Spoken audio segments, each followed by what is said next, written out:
Ana akka nama tokkootti ofii kootii umuriin kana ga'ee jirutti sagaleen kun biyya kana keessatti qooda qabdi.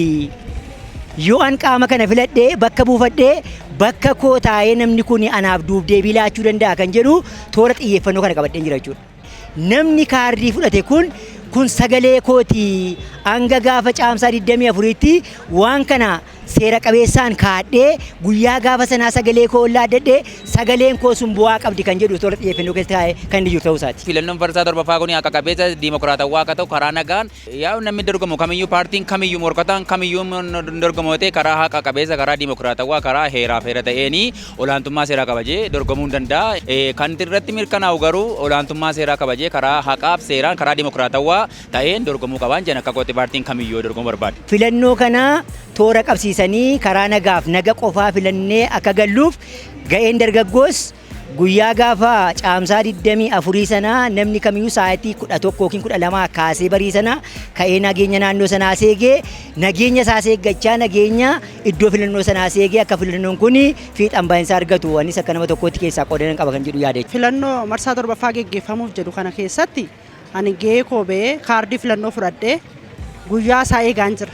Filannoo kana keessatti dubartoonni gahee guddaa taphatu. Dubartii jechuun utubaa biyya tokkooti. Dubartii jechuun nageenya biyya tokkooti.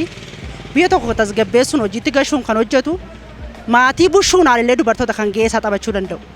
Kanarraan kan ka'e nuun dubartoonni mul'ata keenya beenna galma keenya beenna lafa geenyus nama filannus beenna.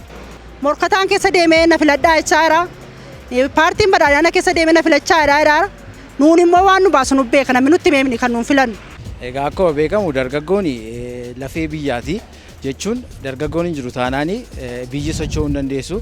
Kanaaf dargaggoonni hundumtiyyuu gahee isaanii baachuu qabu jechuudha biyya keessatti.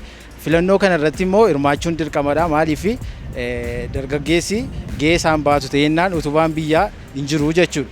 Kanaaf gama adda addaatiin dinagdee keessatti illee yoo ilaalle biyya eegumsa biyyaa irratti illee nageenya biyyaa irratti illee yoo ilaalle dargaggeessi gahee guddaa wanta qabuu fi filannoo kana irratti illee nageenya isaa eegsisee sagalee isaa laatee mootummaa naaf ta'a jedhu filachuu irratti illee gama hundumaanii qophii qabu taasisee gahee isaa baachuun dirqama lammummaatii jedhee yaada akka kooti. Sagaleen akka kan kootitti sagaleen koo gatii qaba amma kan koo jechuudha. Sagaleen koo gatii qaba.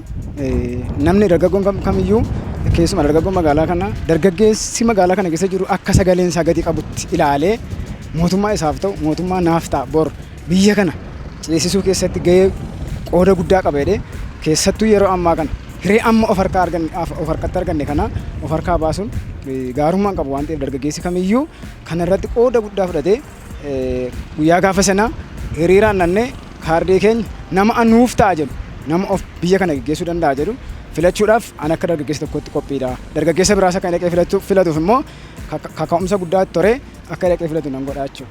Namni kamiyyuu akka inni filannoo sana filachuu danda'u naga qabeessa, haga qabeessaa fi dimokiraasii akka inni ta'e hubadhee nama kan biraas hubachiise akka dhaqee filachuu danda'uuf qooda guddaa akka dargaggoo tokkotti nan baadhee yaada.